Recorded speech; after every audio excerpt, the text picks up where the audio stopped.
ಇಲ್ಲ ದುರ್ಗಾ, ಇದು ದುಃಖಕ್ಕೆ ಬರ್ತಿರೋ ಕಣ್ಣೀರಲ್ಲ, ನೆಮ್ಮದಿಗಾಗಿ ಬರ್ತಿರೋ ಕಣ್ಣೀರು. ಇಷ್ಟು ವರ್ಷ ಜೀವ ಇದ್ರೂ ಹೆಣವಾಗಿದ್ದೆ. ಇದಕ್ಕೆಲ್ಲ ಕಾರಣ ಆ ಮಾಳ್ವಿಕಾ ಅಂತ ನನಗೆ ಯಾವಾಗ್ಲೂ ಗೊತ್ತು.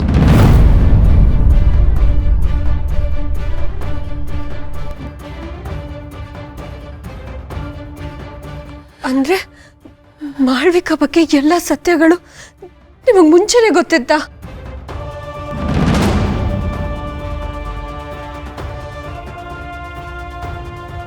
ಹೌದು ದುರ್ಗಾ, ಈ ಮನೆಯಲ್ಲಿ ಅವಳ ಬಗ್ಗೆ ಯಾವ ಸತ್ಯನೂ ಯಾರಿಗೂ ಗೊತ್ತಿರಲಿಲ್ಲ. ಆದ್ರೆ ಆ ಸತ್ಯ ನನಗೆ ಗೊತ್ತಾಯ್ತು.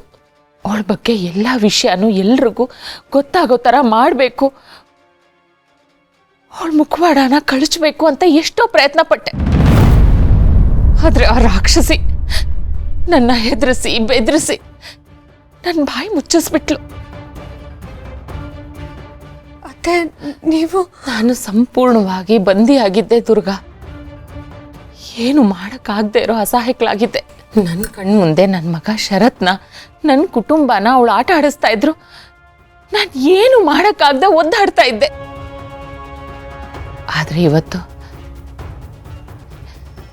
ಆ ಮಾಳ್ವಿಕಾ ಬಗ್ಗೆ ಎಲ್ಲ ಸತ್ಯನೂ ಗೊತ್ತಿರೋರು ಈ ಮನೇಲಿ ಇನ್ನೊಬ್ರು ಇದ್ದಾರೆ ಅಂತ ತಿಳ್ಕೊಂಡು ತುಂಬಾ ನೆಮ್ಮದಿ ಸಿಗ್ತಾ ಇದೆ ದುರ್ಗಾ.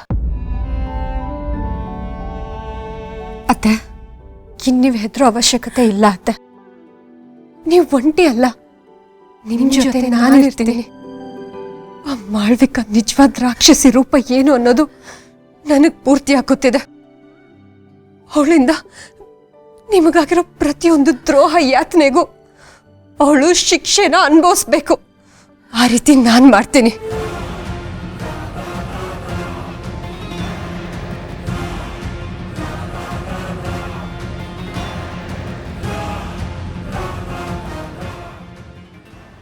ನನ್ನ ಮಗ ಶರತ್ನ, ಈ ಮನೇನ ಆ ರಾಕ್ಷಸಿಯಿಂದ ಕಾಪಾಡೋದಕ್ಕೆ, ಅವಳಿ ವಿರುದ್ಧ ನಿಲ್ಲೋದಕ್ಕೆ ನಿನ್ನಿಂದ ಮಾತ್ರ ಸಾಧ್ಯ ದುರ್ಗಾ.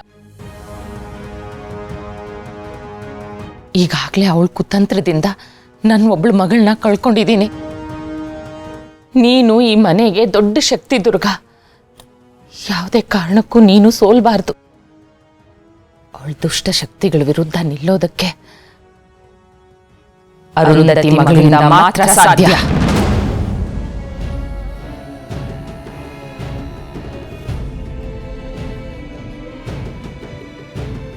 ಅತ್ತೆ,